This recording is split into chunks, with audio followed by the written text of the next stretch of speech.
Welcome. Did you know that 1 inch of floodwater can cause $25,000 in damage to a home? Spend 8 minutes with us exploring actions everyone can take to reduce their flood risk. While the government works to reduce this risk for everyone, your individual actions may make the biggest difference for your own experience. Let's explore the range of steps you can take to reduce your flood risk through some non-structural measures. Efforts to protect us and our homes from flood risk fall into 2 categories: structural and non-structural. Construction that keeps the floodwaters away, like the levee shown on the left or the flood wall shown on the right, fall in the structural category. Non-structural actions do not prevent the floodwaters, but mitigate their damaging effects, for example, by moving utilities out of the basement. Here, we will focus on flood-proofing, creating a flood preparedness plan, and other actions that property owners can take to minimize flood damages. The district began requiring new buildings within the 100-year floodplain to meet higher standards in 1985. Buildings constructed prior to 1985 were not required to meet any special building standards. These are commonly known as pre- and post-FERM building standards, referring to the district's adoption of its first FEMA flood insurance rate map, or FERM. Post-FERM building standards help to reduce risk for floodplain property owners. If you are in a flood-prone area, modifying or retrofitting your property is an essential action to reduce damage, especially if it was constructed before 1985. There are various building modifications you can make to keep out floodwater or limit the damage if the water gets in. But first, it is important that people living and working in flood-prone areas are fully aware of existing flood warning systems in order to make the best decisions on what to do before and during a flood event. There are some lower-cost alternatives to improve overall flood resiliency. Utilities such as air conditioning units and furnaces can be elevated as damage to these systems can be expensive to repair. Sump pumps should also be well maintained. Given adequate flood warning, you can store sandbags and place them at vulnerable locations such as doors and basement windows. Valuables, such as photographs and important family documents, can be kept in higher floors in your home. Residents, property owners, and business owners should consider signing up to receive hazardous weather alerts as notifications. Additionally, it is recommended to have wireless emergency alerts, also known as WEA, activated on their phones, which will ensure receipt of all flood warnings from the National Weather Service, also known as NWS. Utilizing the NOAA All Hazards Alert radio should also be considered. More significant modifications to structures can make them more flood resilient. Dry flood proofing is a strategy that consists of waterproofing the exterior of a structure up to 3 to 4 feet to reduce the probability of flooding to the building's interior. Dry flood proofing is a potentially effective option in a limited number of instances, specifically for masonry or concrete commercial structures or large mixed-use complexes.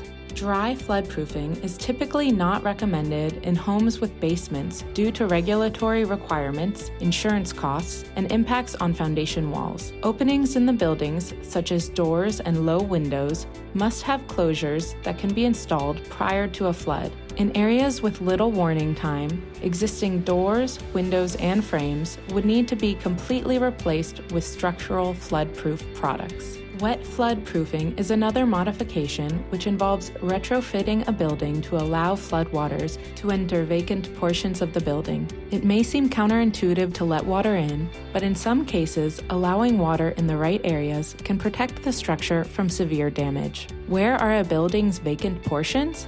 These might be crawl spaces under porches or basements. Is your home built on a crawl space foundation?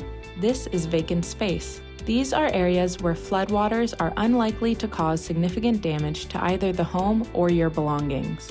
An example of wet floodproofing would be adding flood vents to a crawl space foundation that let water in and alleviate the pressure put on the foundation walls by surrounding floodwater. This can prevent situations like this photo, where the water pressure made the walls cave in. Alternatively, vacant spaces can be filled in.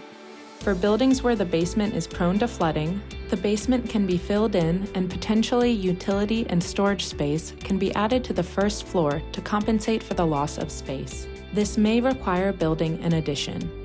This alternative is more suitable for single-family homes and can be challenging for large or multi-occupancy structures. If costs are a concern, then filling in may not be a viable option because it can be expensive. Elevation is another option that involves raising flood-prone buildings in place so that the lowest floor is above the flood elevation. The building is elevated on temporary framing and typically set on new or extended foundation walls. For more ideas and a detailed guide to modifying your home, download FEMA's free guide, Homeowner's Guide to Retrofitting: 6 Ways to Protect Your Home from Flooding. Utility elevation, wet flood proofing, basement fill, and structural elevation may reduce your flood insurance premiums. And remember, flood insurance is another non-structural strategy to reduce flood risk. Flood proofing and home modifications are effective options for reducing flood risk during flood events. However, it is highly recommended that any structural changes are always reviewed by a professional engineering firm. Additionally, property owners may be able to receive financial and technical assistance from their local government. Consult DOEE to see if there are opportunities you would like to explore further. No matter what actions are pursued, it is always important to create a plan. This could include a checklist of actions that should be taken before and during an event at various critical time periods, some of which may align with the wireless flood alerts provided by the National Weather Service. This is especially important for businesses, as many of the actions taken can make the difference as to when they can reopen, how they can protect inventory, and ensure the life and safety of employees and customers.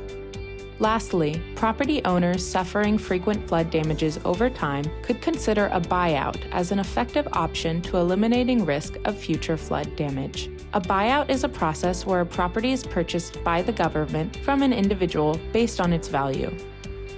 Following purchase, it is typically demolished to create more green space for the floodplain. Property owners use the payout to purchase a new property outside the flood area.